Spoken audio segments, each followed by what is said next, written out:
Hello my dear friends, welcome back to Magadh Bhumi. कैसे हैं आप लोग? I hope you are doing very well.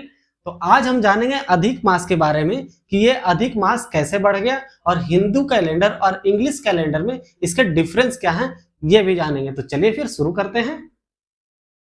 Okay, तो सबसे पहले हम लोग ये समझ लेते हैं कि ये कैलेंडर किस तरीके से काम करता है। तो हमारा जो हिंदू कैलेंडर होता है वो चांद के ऊपर काम कर सकता है, चांद के ऊपर काम करता है। जो लूनर साइकिल हो कहते हैं हम लोग इंग्लिश में, उसके ऊपर काम कर सकता है, करता है। वहीं पे जो इंग्लिश कैलेंडर होता है वो सन साइकिल के ऊपर काम कर सकता है, ठीक है, करता है। सोलर साइकिल के ऊपर, जो हमारा सोलर सिस्टम है उसके ऊपर काम करता है।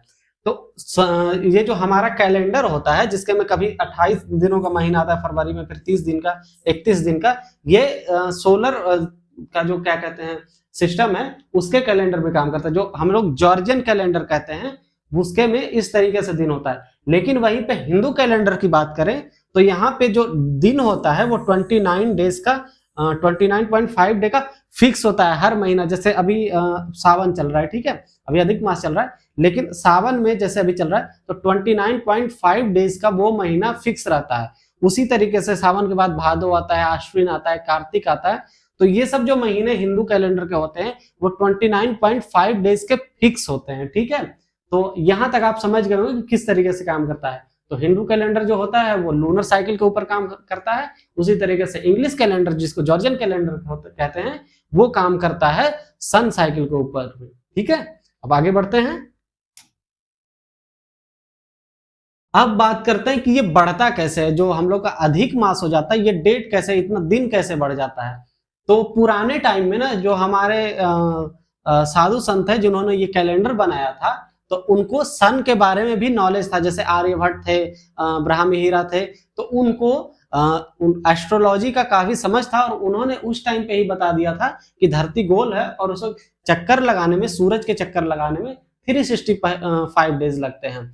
उन्होंने उस टाइम पे ही प्रेडिक्ट कर दिया था। ये होता है कि 29.5 डेज बुरे 12 महीने, ठीक है। तो कितना हो गया? 354 डेज हो गए, 354 दिन का एक साल हो गया हिंदू कैलेंडर में। वहीं पे अंग्रेजी कैलेंडर में 365 डेज का हो गया। अब समझते हैं कि क्या अंतर होता है। तो 365 डेज और 354 डेज, अंतर कितना दिन का हो गया?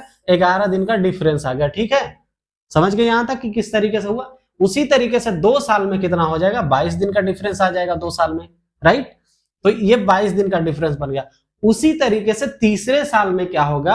2 साल 8 महीने 16 दिन 24 मिनट जब जोड़ेंगे तब 29.5 डेज का डिफरेंस आता है, जो कि सीधा सीधा एक दिन का जो लूनर साइकिल होता है उसका एक दिन बन जाता है, ठीक है।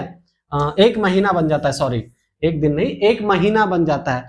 तो वो जो हिंदू कैलेंडर है और इंग्लिश कैलेंडर है, तो जो हमारा जो सोलर सिस्टम है और जो लूनर साइकिल है, इसको को बैलेंस, रीबैलेंस करने के लिए ये अधिक मास बनाया गया था। नहीं तो क्या होता कि जैसे अभी बरसात का सीजन चल रहा है, ठीक है, तो कहा जाता है ना कि आषाढ़ में, श्रावण में क्या होता है कि अभी हम लोगों को सावन महीना चल रहा है तो इस टाइम बरसात होता है। अगर ये चीज नहीं होता, 29 डेज का अधिक मास नहीं बनाया जाता, तो क्या होता कि अभी जो सावन चल रहा है तो सावन खत्म हो जाता और आ जाता भादो, ठीक है, भादो। उसी तरीके से आसीन कार्तिक। तो हर 3 साल में क्या होता कि एक एक महीना हमारा कैलेंडर आगे बढ़ता जाता, ठीक है, आगे बढ़ता जाता।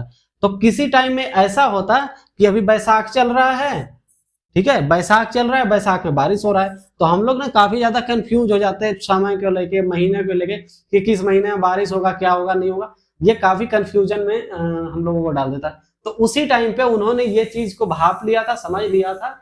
तो उसके बाद जब नामकरण हुआ तो इस तरीके का सिस्टम बनाया गया कि जो महीना बढ़ जाएगा सोलर सिस्टम के और लूनर साइकिल के हिसाब से, तो उसको कैसे मैनेज करेंगे।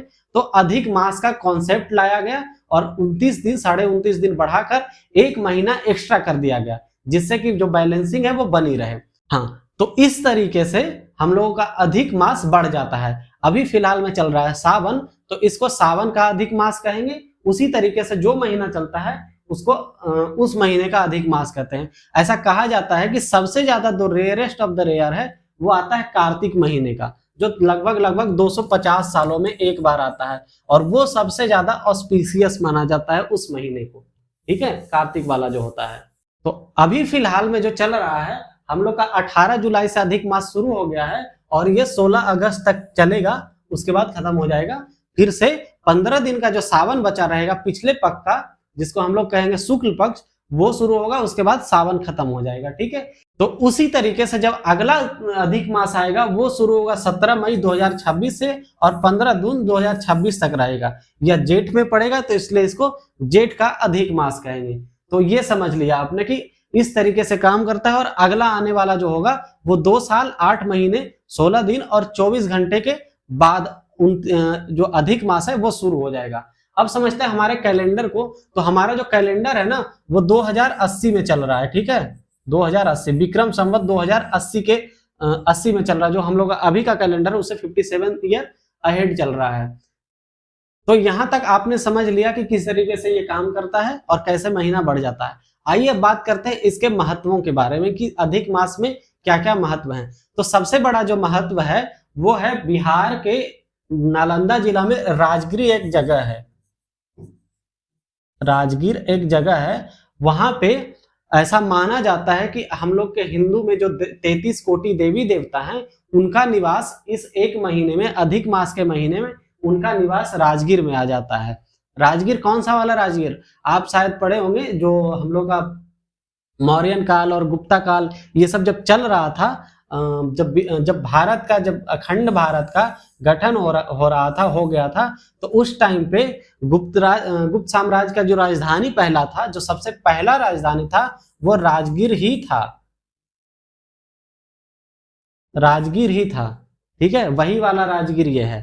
तो इसका वीडियोस मैं डाल दूंगा। जो अभी फिलहाल में वहां पे जो मेला लगा हुआ है, बहुत बड़ा मेला लगता है, इंडिया में सबसे बड़ा मेला अभी फिलहाल वहीं पे लगा हुआ है।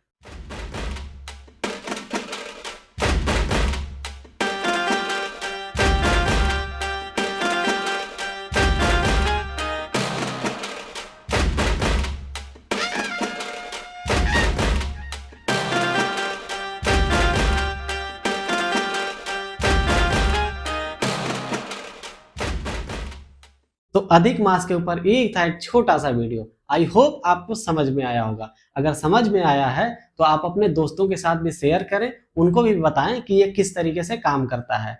अगर आपको इसके बारे में डिटेल से जानना चाहते हैं तो आप कमेंट सेक्शन में भी लिखें, मैं और भी वीडियोस बना दूंगा, ठीक है। तब तक के लिए आपसे लेता हूं विदा। जय हिंद।